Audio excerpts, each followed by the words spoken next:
So I just want to share a little bit about what I experienced when I was going through my eviction.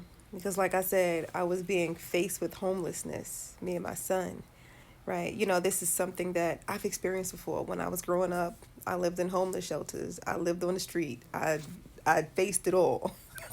So this is not new for me. But what was new for me was going through an eviction by myself, right?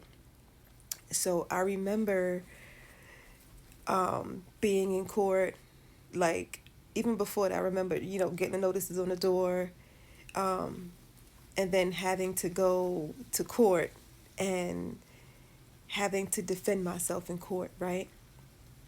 I remember that in an attempt to um, defend myself because I didn't have an attorney, I said, I'm going to do this thing on my own. I already know, I'm just going to do it. And so that was one of the hardest, most challenging situations and experience that I've had to face, you know, in my life. But when I tell you it took so much strength and courage to do that, to stand up for myself, to advocate for myself in that moment that I was experiencing, potentially facing homelessness for me and my son, it really transformed me in a way that I could have never imagined, you know. Advocating for yourself, being in a setting where, you have all these strangers, they're looking at you, they're paying attention to you, the spotlight is just on you, right? So it was so challenging, right? And so, as I'm going through the process, I'm just thinking of all the situations and all the scenarios that I could possibly do to change my situation, you know. And I wasn't getting anywhere with that. Like, it was just so crazy because I never thought I would be experiencing this, right? So I'm gonna rewind it back to maybe like 15 years ago because my son is 18. So, about 15 years ago, maybe less than that, 15, 16 years ago, I remember completing an application for housing, right? Because I was young. I'm like, all right. My son's father talked me into it, so I'm like, all right. And I went through the process and forgot about it. You know, I didn't need it at the time. I was still living at home with my parents, and I just didn't need it. And then once I got on my own, I had my own place, and I was paying it because I always had a job. And I was getting by, so I didn't need it. But they would always send me the canvas letters, right? So I would complete the canvas letters, and the canvas letters is just letters that will keep you on the list, right? If you want to stay on the list, fill it out. If you don't fill it out, don't do nothing. So I always stayed on the list and sent it in and forgot about it.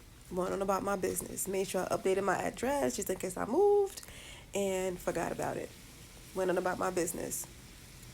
So, bro, I kid you not, that year, 2023, I get a call from housing. They're like, you need to come in and complete your application and bring your documents. At that time, I wasn't being faced with an eviction. But I said, you know what? I'm going to go see the apartment. I'm going to go see it. Like, all right, whatever. I'm going to go see it. And so I did. And I just left it alone, right? I gave them my documents, left it alone, forgot about it. I get the eviction notice. I'm like, damn. So now I'm going through all the emotions with the court. I'm going through my court dates. I'm going and dropping documents over at the court and all of that stuff. And I'm just going through this process that has been, bestowed upon me, right? And so I remember on the day on the day that I went into the courthouse to advocate for myself, showed up for myself, defend myself. That was the same day that housing called me back and told me, your apartment is ready. You can come pick up your keys.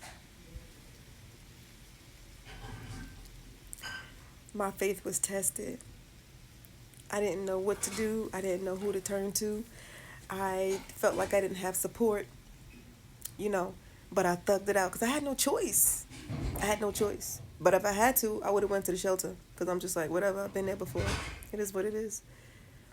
But that whole experience tested my faith, and it showed me that the little things you put in place, you know, the smallest things that you least expect that you do to set yourself up, it will be the thing that will come through for you later on. It will be the thing that completes the puzzle that God is putting together for you. That's what that taught me. Everything you do in life has a purpose. Everything that you do in life has a purpose. Nothing happens for no reason. Everything happens for a reason. You might not know why you're doing it, but it's happening for you. It will never happen to you. It's happening for you. So when things get messy in your life, you might want to question, like, oh my God, why me? Woe is me, and all of this stuff. But ultimately, it's all happening for you. It's never happening to you. You know, and as you go through life and you have your experiences that test your faith, it is up to you and how you're going to look at it. It is up to you and how you're going to discern the situation. It is up to you if you're going to have that situation drag you down, you know, doubt life, second guess yourself and where you are and what you're doing. You know, it's up to you to do those things. You have a choice. But you have to know that everything is going to happen when it's going to happen. You know, because God aligns things for you perfectly, because God can see all, he can see all things, all potentialities and all possibilities in your life for you. So the only thing that you have to do is live in your life. You have to live, make your choices and make your decisions. You have to play your game. You can't let anybody play the game for you. You got to play your game. It's your game. But there are so many possibilities and potentialities for you to get to. But it's not for you to figure out how to get there, because God knows how to get you there. So no matter which choice and decision that you make is going to lead you back to where you need to be to keep you on a path to greatness or to your goal or to the greatest possibility for your life. So just have faith. That's all you got to do is have faith. When I was going through that eviction, my faith was tested severely. Tested severely. And had I known that I was going to experience that later on in life, when I did, I don't know if I would ever want to change anything, because it happened for me. It happened just for me. And I can guarantee you that there are things in your life that is going to happen just for you.